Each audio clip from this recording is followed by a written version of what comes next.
செய்யறதுன்னு பார்க்கலாம் வாங்க. ரசப்பொடிக்கு தேவையானதுங்க துவரம் பருப்புங்க, கடலைப்பருப்பு, கொத்தமல்லி, ஜீரகம், மிளகு, வெந்தயம், வரமிளகாய், கருவேப்பிலை தழை, மஞ்சள் பொடி, பெருங்காயப்பொடி. இப்போ நம்ம இதையெல்லாம் வறுத்துக்கலாமுங்க. அடுப்பத்தை வச்சு சட்டி வச்சுக்கலாமுங்க. 1 டம்ளர் ஜீரகம் எடுத்து வறுத்துக்கலாமுங்க. இதே டம்ளரில் எல்லாத்தையும் அளந்துக்கலாமுங்க.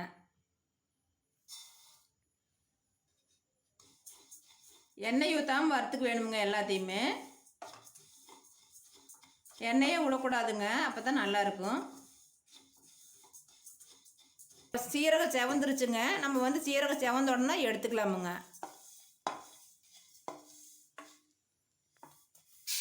அதிக நேரம் வறுச்சுன்னா கருகி போயிடுமுங்க, நல்லா இருக்காது.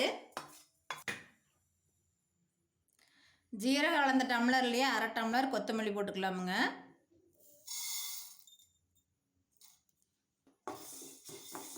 கொத்தமல்லி நல்லா செவக்க தண்ணி வறுக்கலாமுங்க. கருகக்கூடாதுங்க, கருகாத அளவுக்கு வறுத்துக்கலாம். கொத்தமல்லி வறுபட்டுருச்சுங்க. கொத்தமல்லி சீரகமெல்லாம் வறுக்கும் போதுங்க அடுப்பு கொஞ்சம் கம்மியாக வச்சுட்டு வறுக்க வேணுமுங்க, இல்லைன்னா தீஞ்சு போயிடும். கொத்தமல்லி வறுபட்டுருச்சுங்க, எடுத்து கொட்டிக்கலாம்.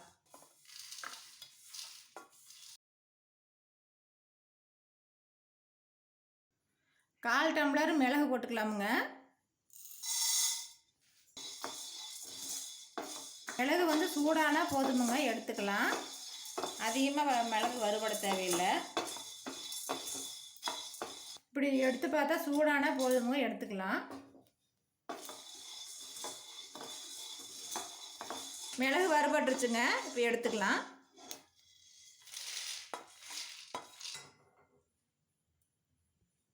கால் டம்ளர் துவரம் பருப்பு எடுத்து வறுத்துக்கலாமுங்க.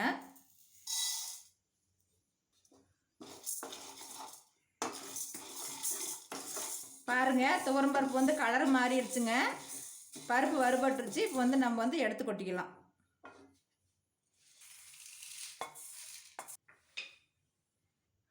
கடலைப்பருப்பு 1/4 டம்ளருங்க. கடலைப்பருப்பையும் வறுத்துக்கலாம்.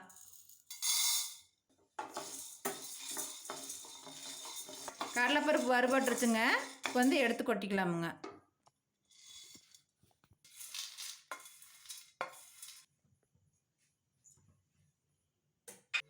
வெந்தயம் பெரிய ஸ்பூனில் 1 ஸ்பூன் போட்டுக்கலாமுங்க. போட்டு வறுத்துக்கலாமுங்க. வெந்தயம் பாருங்கள் கலர் மாறிடுச்சுங்க.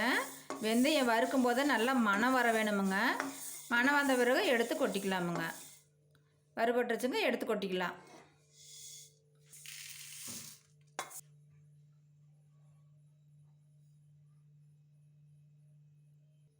கருவேப்பிலை கொஞ்சமாக போட்டுக்கலாமுங்க.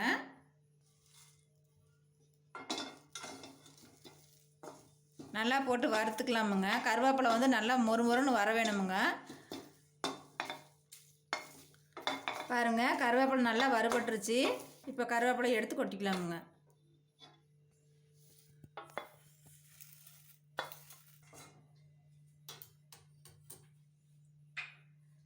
வரமிளகாய் 10 மிளகாய் போட்டு வறுத்துக்கலாமுங்க.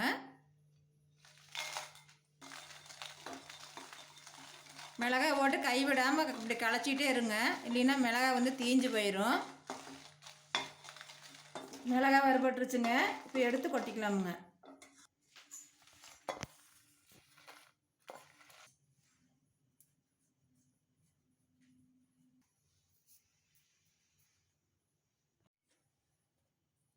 எல்லாம் கலக்கி விட்டுக்கலாமுங்க. கலக்கிட்டு ஒரு 10 நிமிஷம் நல்லா ஆறட்டுமுங்க. ஆறின பிறகு நம்ம மிக்சியில் போட்டு அரைச்சிக்கலாமுங்க.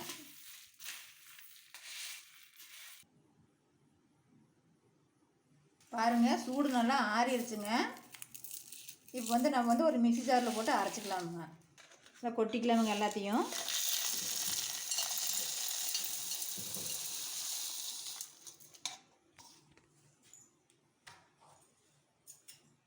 கடைசியாக பெருங்காயப்பொடி 1 ஸ்பூன் போட்டுக்கலாமுங்க. மஞ்சள் பொடி சின்ன ஸ்பூனில் 1/2 ஸ்பூன் போட்டுக்கலாமுங்க.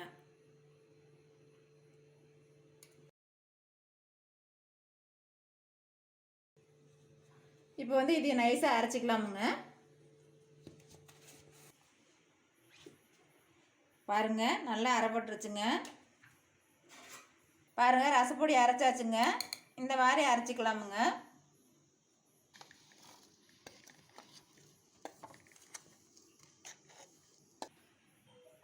பாருங்கள், ரசப்பொடி சூப்பராக ரெடி ஆயிடுச்சுங்க. இதே மாதிரி ரசப்பொடி செஞ்சு நீங்கள் சாப்பிட்டு பாருங்கள். ரசம் வச்சு சாப்பிட்டா சூப்பராக இருக்குமுங்க.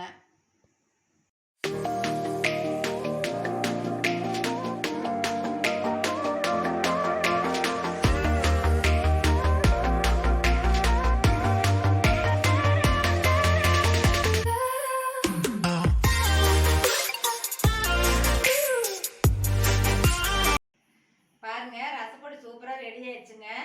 நீங்களும் இந்த மாதிரி உங்கள் வீட்டில் செஞ்சு பாருங்க. இந்த வீடியோ உங்களுக்கு பிடிச்சிருந்துச்சுன்னா லைக் பண்ணுங்க, ஷேர் பண்ணுங்க, நம்ம சேனலுக்கு சப்ஸ்கிரைப் பண்ணுங்க.